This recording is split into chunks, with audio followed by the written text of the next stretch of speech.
Hello everyone, you are watching chemistry with doctor Yusuf जई।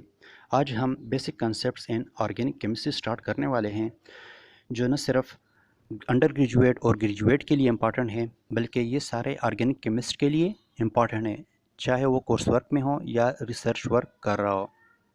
एक researcher के लिए इसलिए इम्पॉर्टेंट है कि वो डिफरेंट प्रपोज़ल बनाता है और फिर लैब में उस पर काम करता है। तो इसको सही से समझने के लिए और अच्छे से रिसर्च प्रपोज़ल को बनाने के लिए उसको ज़रूरी है कि ये बेसिक कंसेप्ट्स को अच्छे से समझ ले। तो इसलिए आज हम स्टार्ट करने वाले हैं basic concepts in organic chemistry. Inductive effect start करते हैं पहले टॉपिक से, इंडक्टिव इफ़ेक्ट। ये इंडक्टिव इफ़ेक्ट होता क्या है? Actually it is the polarisation of sigma bond. ये सिग्मा बॉन्ड की जो है ना पोलराइजेशन की वजह से होता है, और बिकॉज ऑफ इलेक्ट्रॉन विड्राइंग और electron donating effect of the adjacent group और एटम। अगर यहाँ पे हम देख ले, फॉर एग्जांपल कार्बन और कार्बन जो है ना सिग्मा बॉन्डेड अटैच है एक दूसरे से, तो ये दोनों क्या है? सेम एटम है। तो इसकी इलेक्ट्रोनेगेटिविटी भी क्या होगी? सेम होगी। तो इस सेम इलेक्ट्रोनेगेटिविटी की वजह से जो ये सिंगली बॉन्डेड इलेक्ट्रॉन है वो क्या है? कहाँ पे है? सेंटर में है। इसलिए कि इसकी इलेक्ट्रोनेगेटिविटी और इस कार्बन की इलेक्ट्रोनेगेटिविटी क्या है? सेम है। तो ये इक्वली इस इलेक्ट्रॉन को अपनी तरफ अट्रैक्ट कर रहा है, ये अपनी तरफ अट्रैक्ट कर रहा है और ये अपनी तरफ अट्रैक्ट कर रहा है, और दोनों की जो इलेक्ट्रोनेगेटिविटी वो क्या है? सेम है। इसलिए ये सिंगली बॉन्डेड इलेक्ट्रॉन्स जो है ना बिल्कुल सेंटर में है। अगर इस कार्बन के साथ या इस कार्बन के साथ कोई भी एटम अटैच हो जिसकी इलेक्ट्रोनेगेटिविटी कार्बन से डिफरेंट हो, तो इसके जो सेंटर में जो इलेक्ट्रॉन है या इस कार्बन की तरफ हो जाएंगे या इस कार्बन की तरफ हो जाएंगे। वो जो इस कार्बन के साथ अगला एटम अटैच होगा वो उसकी इलेक्ट्रोनेगेटिविटी पे डिपेंड करेगा। अगर उसकी इलेक्ट्रोनेगेटिविटी कार्बन से ज़्यादा हो तो वो इलेक्ट्रॉन इस कार्बन से अपनी तरफ स्लाइटली अट्रैक्ट कर लेंगे, तो ये जो है ना फिर ये वाले इलेक्ट्रॉन अपनी तरफ स्लाइटली अट्रैक्ट कर लेंगे। तो ये इलेक्ट्रॉन का जो डिस्टेंस है इससे ज़्यादा होगा और इसकी तरफ जो है ना कम होगा। तो इसको क्या कहेंगे? Inductive effect. फॉर एग्जांपल यहाँ पे ये लॉन्ग चेन है कार्बन का, तो इस वाले कार्बन के साथ एक एक्स ग्रुप अटैच है। ये एक्स ग्रुप इलेक्ट्रोनेगेटिव है। किससे? कार्बन से। ये हेलोजन भी हो सकता है और अदर जो है ना इलेक्ट्रोनेगेटिव ग्रुप हो सकता है जिसकी इलेक्ट्रोनेगेटिविटी इस कार्बन से क्या है? ज़्यादा है। तो ये इलेक्ट्रोनेगेटिव एटम अपनी तरफ इलेक्ट्रॉन अट्रैक्ट करेगा इस वाले कार्बन से जो इसके साथ डायरेक्टली अटैच है। इस वाले कार्बन के से जो है ना ये इलेक्ट्रॉन अपनी तरफ अट्रैक्ट करेगा, तो इसलिए इस पे पार्शियल नेगेटिव चार्ज है और इस पे पार्शियल पॉजिटिव चार्ज। ये वाला कार्बन जो है ना अभी इसके साथ जो नेक्स्ट वाला कार्बन है उससे इलेक्ट्रॉन अपनी तरफ अट्रैक्ट करेगा, तो इस पे पार्शियल पॉजिटिव चार्ज इस पे भी आ गया। लेकिन इसकी अगर वो बात कर ले तो इस पे ज़्यादा पार्शियल पॉजिटिव चार्ज होगा और इस पे कम होगा। क्यों? इसलिए कि ये इस इलेक्ट्रोनेगेटिविटी से इसकी डिस्टेंस क्या है? ज़्यादा है। फिर ये वाला कार्बन जो है ना इस वाले कार्बन से इलेक्ट्रॉन अपनी तरफ अट्रैक्ट करेगा, जिसकी वजह से इस वाले कार्बन पे भी पार्शियल पॉजिटिव चार्ज आएगा, जिसका अमाउंट इस वाले कार्बन से कम होगा। वजह वही सेम। जितना डिस्टेंस ज़्यादा होगा इस इलेक्ट्रोनेगेटिव से उतना इसका अमाउंट क्या होगा? कम होगा। इस एक्स से जितना डिस्टेंस ज़्यादा होगा उतना उस पर जो इंडक्टिव इफ़ेक्ट है उसका असर कम होगा। सही हो गया? तो अभी हम इंडक्टिव इफ़ेक्ट को किस तरह डिफ़ाइन करेंगे? The polarisation of a bond induced by an adjacent polar bond is known as inductive effect. यहाँ पे देख ले, ये बॉन्ड अभी क्या हो गया? पोलर हो गया। तो इसकी पोलरिटी की वजह से जो है ना क्या हो रहा है? ये इलेक्ट्रॉन अपनी तरफ अट्रैक्ट कर रहा है और नेक्स्ट जो बॉन्ड है वो क्या बन गया? पोलर बन गया। तो इसकी नेक्स्ट जो कार्बन है ये पोलर बनने की वजह से अपनी तरफ इलेक्ट्रॉन अट्रैक्ट कर रहा है और ये नेक्स्ट बॉन्ड जो है ना वो भी पोलर बन रहा है। तो बिकॉज ऑफ दिस पोलराइजेशन इस इफ़ेक्ट को हम क्या कहेंगे? Inductive effect. और ये इफ़ेक्ट किसकी वजह से है? Because of this electronegative atom. यहाँ पे जो हमने पढ़ा कि पोलराइजेशन काज हो रहा है बिकॉज ऑफ इलेक्ट्रोनेगेटिव एटम, तो ये पोलराइजेशन सिर्फ इलेक्ट्रोनेगेटिव एटम की वजह से नहीं होता। ये पोलराइजेशन यहाँ पे अगर फॉर्मल चार्ज प्रेजेंट हो किसी एटम पे तो इसकी वजह से भी पोलराइजेशन होता है। यहाँ पे देख ले, यहाँ पे नाइट्रोजन पे जो है ना पॉजिटिव चार्ज है। इस पॉजिटिव चार्ज की वजह से ये इलेक्ट्रॉन जो है ना अपनी तरफ इस कार्बन से अट्रैक्ट कर रहा है, जिसकी वजह से क्या यहाँ पे बन रहा है? Partial positive charge. और फिर ये वाला कार्बन जो है ना नेक्स्ट वाले कार्बन से इलेक्ट्रॉन अपनी तरफ अट्रैक्ट कर रहा है, लेकिन इसका अमाउंट जो है चार्ज का वो कम होगा कंपेयर टू दिस कार्बन, इसलिए कि ये डायरेक्टली जो है ना फॉर्मल चार्ज नाइट्रोजन के साथ क्या है? डायरेक्टली अटैच है, जिसकी वजह से इस पे ज़्यादा पार्शियल पॉजिटिव चार्ज है और इस पे थोड़ा कम है, इसका अमाउंट कम है और इसका अमाउंट ज़्यादा है। तो अगर यहाँ पे हम देख ले तो ये भी सिंगल बॉन्ड है और ये भी सिंगल बॉन्ड है, तो हम ये कह सकते हैं कि जो ये पोलराइजेशन है या इंडक्टिव इफेक्ट है ये किसके थ्रू मूव कर रहा है? सिंगल बॉन्ड के थ्रू। ये किसके थ्रू मूव कर रहा है? सिंगल बॉन्ड के थ्रू मूव कर रहा है। ये इफेक्ट जो है ना यहाँ पे जो है ना इलेक्ट्रोनेगेटिव एटम अटैच हो या फॉर्मल चार्ज हो तो ये क्या कर रहा है? अपनी तरफ अट्रैक्ट कर रहा है, तो पार्शियल पॉजिटिव चार्ज यहाँ पे अपेयर हो रहा है। ये इफेक्ट जो है ना इन्वर्स भी हो सकता है, मतलब कि अगर हम यहाँ पे इस तरह का एटम अटैच कर ले कि ये इलेक्ट्रॉन इस एटम कार्बन को खुद दें, डोनेट कर ले, तो फिर यहाँ पे कौन सा चार्ज आएगा? नेगेटिव चार्ज आएगा, और यहाँ पे फिर नेगेटिव चार्ज आएगा। तब अगर हम यहाँ पे एक ऐसा एटम अटैच कर ले जो इस कार्बन को क्या कर ले? इलेक्ट्रॉन डोनेट कर ले, तो यहाँ पे देख लेते हैं एग्जांपल में। यहाँ पे देख ले कार्बन जो है ना नेक्स्ट कार्बन के साथ अटैच है और ये कार्बन फिर ऑक्साइड के साथ अटैच है। ऑक्साइड पे क्या चार्ज है? Negative charge. इलेक्ट्रॉन यहाँ पे एक्सेस में है, इलेक्ट्रॉन रिच है ये ऑक्सीजन, जिसकी वजह से ये इलेक्ट्रॉन डोनेट करेगा कार्बन को, जिसकी वजह से इस कार्बन पे पार्शियल नेगेटिव चार्ज आ गया। ये जो है ना इलेक्ट्रॉन डोनेट करा है नेक्स्ट कार्बन को, जिसकी वजह से उस पर भी पार्शियल नेगेटिव चार्ज आ रहा है। जिस तरह पहले केस में जितना हम अवे जा रहे थे इलेक्ट्रोनेगेटिव एटम से, तो जो पार्शियल चार्ज था वो डिक्रीज़ हो रहा था, उसका अमाउंट डिक्रीज़ हो रहा था। इसी तरह अगर यहाँ पे हम इलेक्ट्रॉन डोनेटिंग ग्रुप अटैच कर ले तो जो उसके साथ वाले कार्बन हो तो उस पर नेगेटिव चार्ज ज़्यादा होगा, और जितना हम उससे दूर जाएंगे उस तरह उसका अमाउंट क्या होगा? कम होता जाएगा। यहाँ पे नेक्स्ट एग्जांपल में देख ले, यहाँ पे जो है ना फिनाइल ग्रुप है और फिनाइल ग्रुप के साथ मिथाइल ग्रुप अटैच है। मिथाइल ग्रुप जो है ना ये इलेक्ट्रॉन डोनेटिंग प्रॉपर्टी है इसकी, और ये फिनाइल ग्रुप की क्या प्रॉपर्टी है? इलेक्ट्रॉन विड्राइंग की।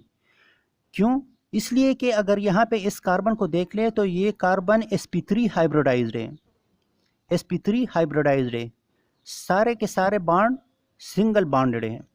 और अगर यहाँ पे देख ले तो ये sp2 हाइब्रिडाइज्ड है, और ये sp2 इसलिए कि यहाँ पे जो है ना इसने पाई बॉन्ड बनाया हुआ है, तो इस पाई बॉन्ड की वजह से या sp2 कार्बन की वजह से ये ज़्यादा इलेक्ट्रोनेगेटिव है कंपेयर टू sp3 कार्बन, तो ये इलेक्ट्रॉन अपनी तरफ अट्रैक्ट कर रहा है इस मिथाइल से, तो इस वजह से इस कार्बन पे पार्शियल पॉजिटिव चार्ज आ गया और इस कार्बन पे पार्शियल नेगेटिव चार्ज आ गया।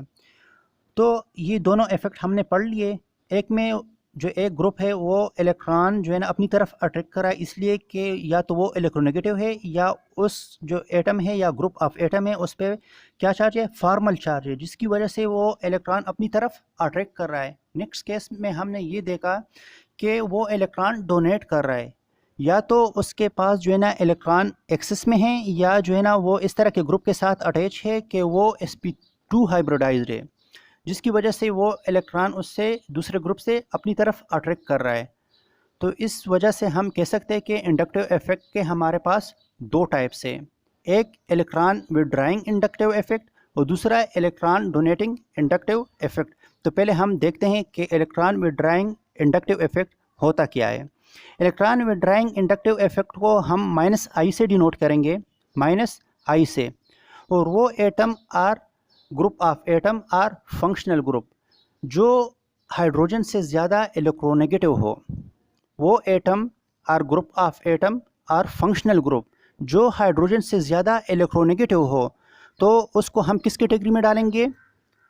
इलेक्ट्रॉन विड्राइंग इंडक्टिव इफेक्ट में और -I इंडक्टिव इफेक्ट में। फॉर एग्जांपल यहाँ पे ये देख ले, अमोनियम जो है ना चार्ज है, अमोनियम कैटायन है, तो इस अमोनियम कैटायन, ये भी अमोनियम कैटायन, ये भी अमोनियम कैटायन और ये भी अमोनियम कैटायन है, ये 4 के 4 अमोनियम कैटायन है। सही हो गया, फॉर्मल चार्ज है, यहाँ पे क्या है? Formal charge. लेकिन इसको हमने पहले लिखा हुआ है, इसको बाद में, इसको इसके बाद और इसको बिल्कुल एंड पे। क्यों? ऐसा क्यों? इसलिए कि यहाँ पे जो है ना 3 अल्काइल ग्रुप अटैच है नाइट्रोजन के साथ, और हमें पता है कि अल्काइल ग्रुप में क्या है? कार्बन डायरेक्टली अटैच है नाइट्रोजन के साथ, और कार्बन की इलेक्ट्रोनेगेटिविटी हाइड्रोजन से ज़्यादा है, तो इसलिए वो ज़्यादा इलेक्ट्रॉन जो है ना वो क्या करेगा? अट्रैक्ट करेगा अपनी तरफ। तो इसलिए इस पे जो पार्शल चार्ज फॉर्मल चार्ज है, फॉर्मल चार्ज क्या होगा? ज़्यादा होगा कंपेयर टू दिस वन। यहाँ पे एक जो है ना हाइड्रोजन है और 2 अल्काइल ग्रुप है, तो इसलिए इसका जो फॉर्मल चार्ज है compare to the first one वो थोड़ा कम होगा। फिर यहाँ पे अगर हम नेक्स्ट एग्जांपल की तरफ जाएं, तो यहाँ पे 2 हाइड्रोजन है और सिंगल अल्काइल ग्रुप है, तो इसका जो फॉर्मल चार्ज है वो इसके निस्बत ज़्यादा तो है, जो जिसके साथ 3 हाइड्रोजन है, लेकिन जो फर्स्ट और सेकंड वाले हैं जिसके साथ 3 अल्काइल ग्रुप है या 2 अल्काइल ग्रुप है, उससे थोड़ा कम है, इसलिए कि यहाँ पे 2 हाइड्रोजन है और यहाँ पे 1 अल्काइल ग्रुप है। अगर हम नेक्स्ट वाले को देख ले, तो यहाँ पे भी फॉर्मल चार्ज है, लेकिन यहाँ की जो डेंसिटी है वो कम है कंपेयर टू द फर्स्ट 3, इसलिए कि यहाँ पे 3 के 3 हाइड्रोजन है। फिर nitro group, सायानो group, carboxylic group, फिर जो है ना हेलोजन की बारी आती है। हेलोजन में पहले जो है ना फ्लोरो है, इसलिए कि इसकी इलेक्ट्रोनेगेटिविटी ज़्यादा है। फिर जो है ना क्लोरो, ब्रोमो, आयोडो, और फिर जो यहाँ पे नेक्स्ट आ रहा है, यहाँ पे भी अल्कोक्सी ग्रुप है और यहाँ पे भी अल्कोक्सी ग्रुप है। लेकिन ये दोनों मैंने इसलिए हाईलाइट किए हुए हैं, ये इसको मैं जो है ना बाद में आप लोगों को समझा देता हूँ, फिर ये सीरीज़ पहला पूरा कर ले। फिर यहाँ पे एस्टर ग्रुप, यहाँ पे जो है ना ketone group, OH group, alkyne group, फिर जो है ना एराइल ग्रुप, और यहाँ पे फिर अल्कीन। अच्छा, इसकी तरफ आते हैं कि इसको मैंने क्यों इस तरह हाईलाइट किया हुआ है, या इसका इंडक्टिव इफेक्ट ज़्यादा क्यों है इससे? इसलिए कि यहाँ पे एराइल ग्रुप अटैच है। एराइल ग्रुप, जिस तरह हमने पहले यहाँ पे पढ़ा कि ये फिनाइल जो है ना ये भी एराइल ही है, यहाँ पे ये sp2 हाइब्रिडाइज्ड है। sp2 हाइब्रिडाइजेशन की वजह से ये इलेक्ट्रॉन अपनी तरफ क्या कर रहा है? अट्रैक्ट कर रहा है। तो इस अट्रैक्शन की वजह से जो है ना ये क्या होगा? ये ऑक्सीजन और भी ज़्यादा इलेक्ट्रोनेगेटिव बनेगा, तो इसकी इलेक्ट्रोनेगेटिविटी और भी ज़्यादा होगी। इसलिए ये क्यों? इसलिए कि ये एराइल ग्रुप क्या है? इलेक्ट्रॉन विड्राइंग इफेक्ट है इसका, और यहाँ पे जो अल्काइल ग्रुप है इसका इलेक्ट्रॉन डोनेटिंग इफेक्ट है। तो यहाँ पे जो इलेक्ट्रॉन विड्राइंग ग्रुप ऑक्सीजन के साथ अटैच है, तो इसकी इलेक्ट्रोनेगेटिविटी और भी कम हो जाएगी, और यहाँ पे इस ऑक्सीजन के साथ जो इलेक्ट्रॉन डोनेटिंग ग्रुप अटैच है, तो इसकी इलेक्ट्रोनेगेटिविटी इस ऑक्सीजन की थोड़ी कम होगी। तो इसलिए जो यहाँ पे एराइलॉक्सी ग्रुप है इसको मैंने पहले लिखा हुआ है, और यहाँ पे जो अल्कोक्सी ग्रुप है उसको मैंने बाद में लिखा हुआ है। Electron donating inductive effect. Electron donating inductive effect को डोनेट किससे करते हैं? +I से। तो इस केस में जो फंक्शनल ग्रुप होगा या एटम या ग्रुप ऑफ एटम होगा, तो उसकी इलेक्ट्रोनेगेटिविटी जो है ना कंपेयर टू हाइड्रोजन क्या होगी? ज़्यादा कम होगी, या कम तो नहीं कह सकते, सबसे कम इलेक्ट्रोनेगेटिविटी तो हाइड्रोजन की है, लेकिन जो इलेक्ट्रॉन डोनेटिंग एबिलिटी है वो हाइड्रोजन से क्या होगी? ज़्यादा होगी। तो +I में वो फंक्शनल ग्रुप या एटम और ग्रुप ऑफ एटम जो है ना आएंगे जिसका इलेक्ट्रॉन डोनेटिंग इफेक्ट जो है ना क्या है? कंपेयर टू हाइड्रोजन ज़्यादा है। इसमें oxide, carboxylate, tertiary alkyl group, secondary alkyl group, primary alkyl group, methyl group, tritium, deuterium and proton, या प्रोटियम भी कह सकते हैं। फिर तो इलेक्ट्रॉन डोनेटिंग ग्रुप जो है ना वो वाले ग्रुप जो इलेक्ट्रॉन ज़्यादा से ज़्यादा डोनेट कर रहे हो कंपेयर टू हाइड्रोजन। इसमें कौन कौन से ग्रुप है? Oxide, carboxylate, tertiary alkyl, secondary alkyl, primary alkyl, methyl, tritium, deuterium and protium. तो ये सारे के सारे फंक्शनल ग्रुप इसमें आएंगे। फिर जो है ना अभी हम पढ़ेंगे role of inductive effect on the behaviour of organic compound. तो जो हम इंडक्टिव इफेक्ट पढ़ रहे हैं या इस पर ज़्यादा ज़ोर दे रहे हैं, तो इसका जो है ना ऑर्गेनिक कंपाउंड पे क्या असर होगा देखते हैं।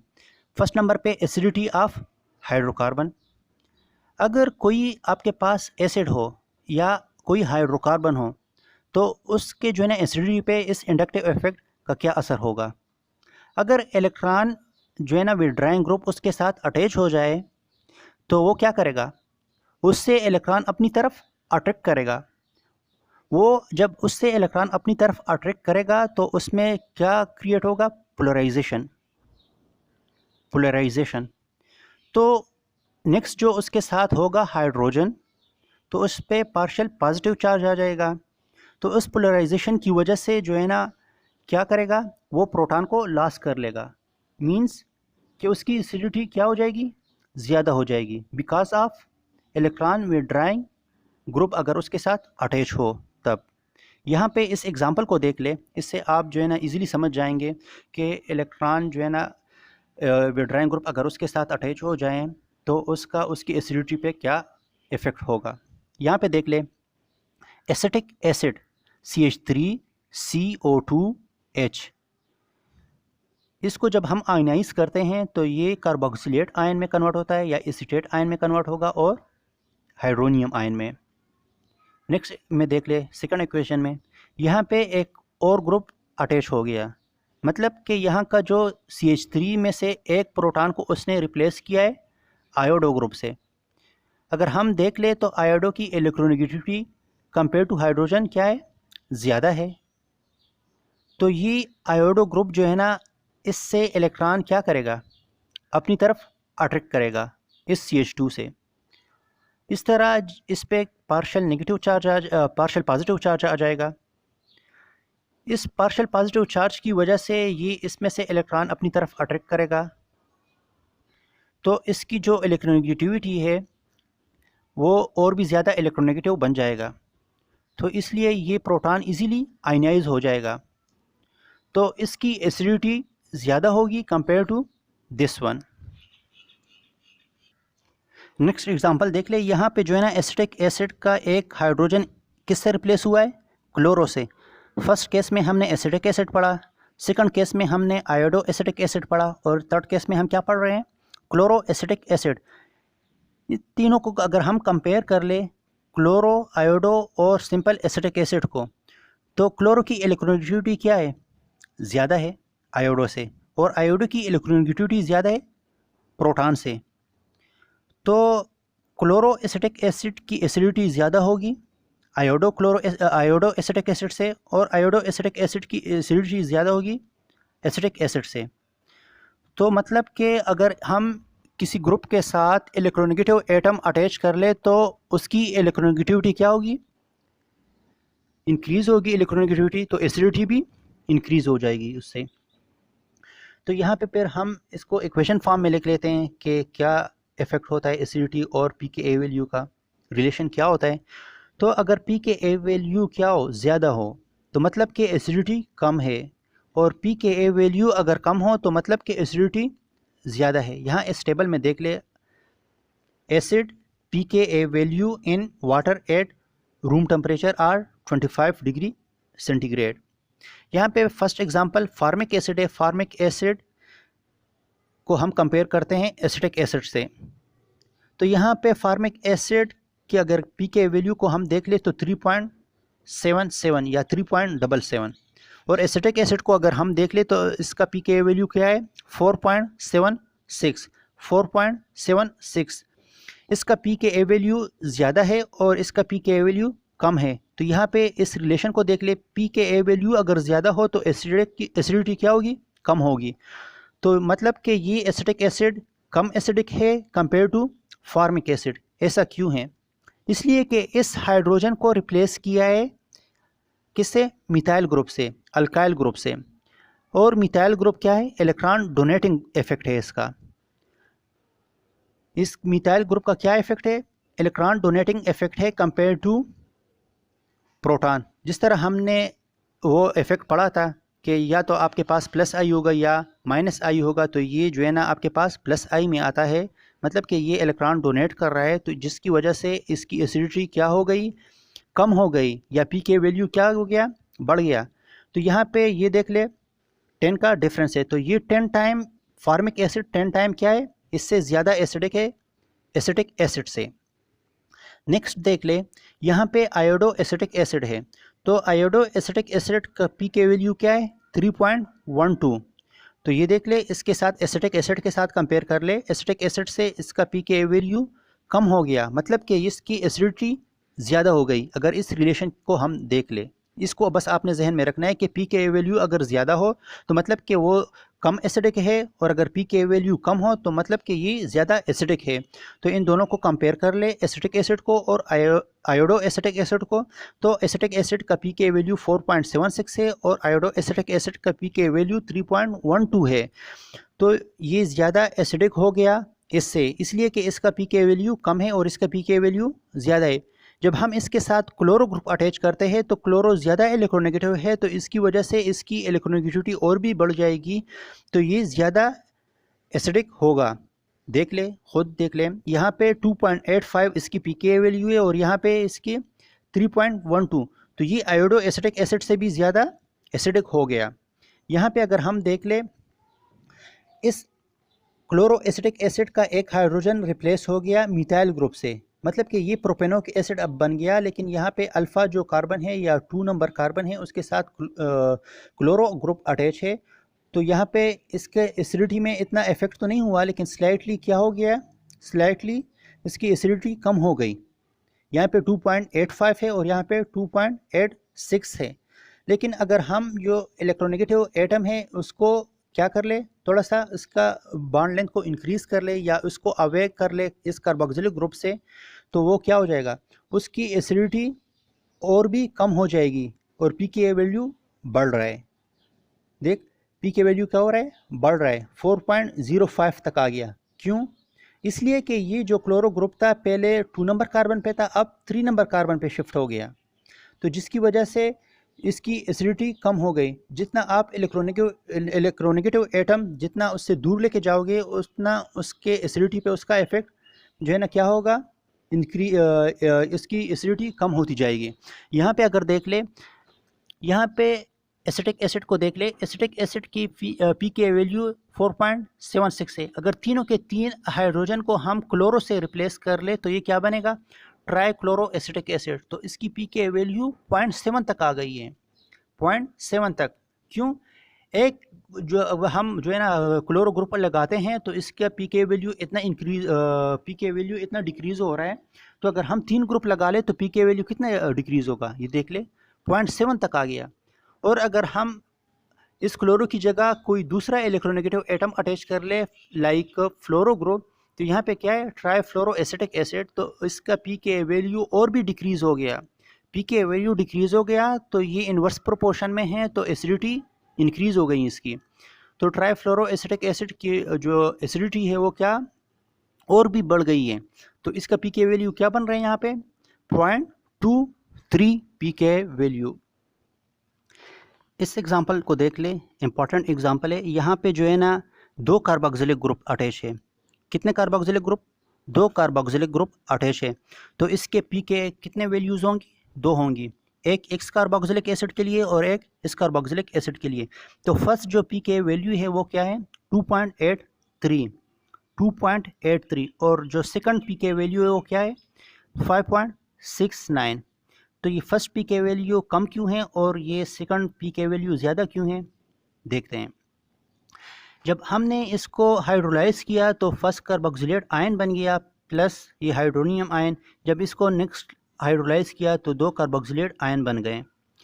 तो फर्स्ट जो आयनाइजेशन है वो क्या है, वो आपके पास ये वैल्यू दे रहा है और सेकंड ये वैल्यू दे रहा है। ये क्यों है ऐसा, इसलिए कि ये जो कार्बोक्सिलिक ग्रुप है ये क्या है, अगर आप उस टेबल को देख ले जो मैंने आप लोगों को पहले दिखाया था, तो इसका इफेक्ट क्या है, इलेक्ट्रॉन विड्राइंग ग्रुप इफेक्ट है इसका। मतलब कि ये इसका इफेक्ट है -I इफेक्ट है इसका। तो जिसकी वजह से ये इलेक्ट्रॉन अपनी तरफ अट्रैक्ट कर रहा है और ये जो है ना ज़्यादा एसिडिक बन रहा है, जिसकी वजह से इसके पी के वैल्यू 2.3 आ रहा है। यहाँ पे जो कार्बोक्सिलेट आयन आपके पास बन रहा है, तो इसका इफेक्ट क्या है, अभी बन रहा है प्लस आई इफेक्ट बन रहा है, मतलब कि ये इलेक्ट्रॉन डोनेटिंग इफेक्ट है इसका भी। तो ये इलेक्ट्रॉन क्या कर रहा है, डोनेट कर रहा है, जिसकी वजह से इसकी एसिडिटी कम हो रही है और पी के वैल्यू बढ़ रहा है। तो इसका पी के वैल्यू क्या है, 5.69। तो इसका पी के वैल्यू बढ़ रहा है, इसकी दो वजूहात है। एक वजह तो ये जो मैंने आपको बता दिया कि यहाँ पे जो है ना नेगेटिव चार्ज बन रहा है, जिसकी वजह से इसका इफेक्ट इलेक्ट्रॉन डोनेटिंग बन गया और ये इसकी एसिडिटी डिक्रीज़ हो रही है। और सेकंड इफेक्ट ये हो सकता है कि यहाँ पे जो नेगेटिव चार्ज आपके पास बन गया, ये हाइड्रोजन बॉन्ड इसके साथ बनाएगा और इस हाइड्रोजन बॉन्ड की वजह से आपको एक्स्ट्रा एनर्जी चाहिए ताकि इस बॉन्ड को पहले ब्रेकआउट कर ले और फिर इसको आयनाइज कर ले, जिसकी वजह से इसकी एसिडिटी कम हो रही है और पी के वैल्यू बढ़ रहा है। और एक और वजह ये भी हो सकती है कि यहाँ पे जो आपके पास जो है ना नेगेटिव चार्ज बन रहा है और नेगेटिव चार्ज बन रहा है, तो ये दोनों नेगेटिव चार्ज जो है ना एक दूसरे को रिपेल करेंगे। तो इसकी वजह से यहाँ पे डिस्टेबलाइजेशन आ रही है। तो इसकी वजह से जब ये डिस्टेबलाइज होगा तो यहाँ पे इसका पी के वैल्यू क्या होगा, बढ़ेगा। इन दोनों की रिपल्जन की वजह से इसका पी के वैल्यू क्या हो रहा है, बढ़ रहा है। अभी तक हम पढ़ रहे थे इलेक्ट्रॉन विड्रॉइंग ग्रुप का एसिडिटी पे इफेक्ट। अभी हम पढ़ेंगे इलेक्ट्रॉन डोनेटिंग ग्रुप का एसिडिटी पे इफेक्ट, कि ये जो है ना एसिडिटी को किस तरह इफेक्ट कर रहा है। जिस तरह ये पहले एग्जांपल में मैंने बताया कि जब यहाँ पे इलेक्ट्रॉन डोनेटिंग ग्रुप अटैच हो तो उसको डिस्टेबलाइज करता है, उस डिस्टेबलाइजेशन की वजह से इसका पी के वैल्यू बढ़ता है और एसिडिटी क्या होती है, कम होती है उसकी। तो ये एक इफेक्ट हो गया उसका जो मैंने आपको ऊपर बता दिया। यहाँ पे नेक्स्ट एग्जांपल में देख ले, यहाँ पे फार्मिक एसिड है। कौन सा एसिड है, फार्मिक एसिड। और ये क्या है, एसिटिक एसिड। तो फार्मिक एसिड के हाइड्रोजन को रिप्लेस किया है एसिटिक एसिड से, जिसकी वजह से एसिटिक एसिड की एसिडिटी क्या हो गई है, डिक्रीज़ हो गई है फार्मिक एसिड से 10 टाइम। या हम इस तरह भी कह सकते हैं कि फार्मिक एसिड जो है ना 10 टाइम ज़्यादा एसिडिक है एसिटिक एसिड से। अभी फिर इस ऊपर वाले एग्जांपल की तरफ आते हैं। जिस तरह हमने कहा था कि जो इंडक्टिव इफेक्ट है वो जो है ना सिंगल बॉन्ड के थ्रू या सिग्मा बॉन्ड के थ्रू क्या हो रहा है, ऑपरेट होता है। और बाज़ इस तरह भी हो सकता है कि ये थ्रू स्पेस क्या करता है, दूसरे ग्रुप को इफेक्ट करता है। या तो ये सिग्मा बॉन्ड के थ्रू इफेक्ट हो रहा है या जो है ना ये थ्रू स्पेस हो रहा है। जो सिग्मा बॉन्ड के थ्रू हो रहा है उसको हम इंडक्टिव इफेक्ट कहते हैं। वो इफेक्ट जो थ्रू स्पेस या थ्रू जो आपके पास सॉल्वेंट मीडियम है उसके थ्रू ऑपरेट कर रहा हो तो उसको क्या कहते हैं, फील्ड इफेक्ट। और ये फील्ड इफेक्ट जो है ना ये उसकी ज्योमेट्री पे भी डिपेंड करता है, ज्योमेट्री ऑफ मॉलिक्यूल पे भी डिपेंड करता है। फील्ड इफेक्ट भी जो है ना ये इन्वर्स प्रोपोर्शनल है डिस्टेंस से। तो जितना डिस्टेंस बढ़ेगा उतना उसका फील्ड इफेक्ट कम होगा। जिस तरह इंडक्टिव इफेक्ट में था, जितना डिस्टेंस बढ़ता था तो इंडक्टिव इफेक्ट क्या होता था, कम होता था। तो इसी तरह फील्ड इफेक्ट का भी है, जितना डिस्टेंस बढ़ेगा उतना फील्ड इफेक्ट क्या होगा, कम होगा। फॉर एग्जांपल अगर हम मेलोनिक एसिड को देख ले, जिस तरह हमने पहले पढ़ा डाइकार्बोक्सिलिक एसिड, तो उस डाइकार्बोक्सिलिक एसिड में उसका जो पहला पी के वैल्यू था वो क्या था, कम था, मतलब वो ज़्यादा एसिडिक था। और सेकंड पी के वैल्यू क्या था, ज़्यादा था, वो कम एसिडिक था। वो कम एसिडिटी इस वजह से थी कि वो जो था नेगेटिव चार्ज था, कार्बोक्सिलेट ग्रुप था, वो दूसरे ग्रुप को क्या इफेक्ट कर रहा था, थ्रू स्पेस और जो आपका सॉल्वेंट था उसकी थ्रू। या उसको हम ये भी कह सकते हैं कि फील्ड इफेक्ट की वजह से उसको इफेक्ट कर रहा था, सेकंड पी के वैल्यू को इफेक्ट कर रहा था या उसकी एसिडिटी को डिक्रीज़ कर रहा था। तो वो जो एसिडिटी डिक्रीज़ हो रही थी वो बिकॉज ऑफ फील्ड इफेक्ट। तो इस टॉपिक को हम इस तरह कंक्लूड करेंगे, जो आपके पास किसी भी कंपाउंड में पोलराइजेशन आ रहा है तो वो polarization not only because of inductive effect but also because of field effect. अगर ये वीडियो मेरी आपको पसंद आई हो तो प्लीज़ लाइक, शेयर और कमेंट ज़रूर कीजिएगा। Thank you. अल्लाह हाफिज़। द अल्लाह पामान।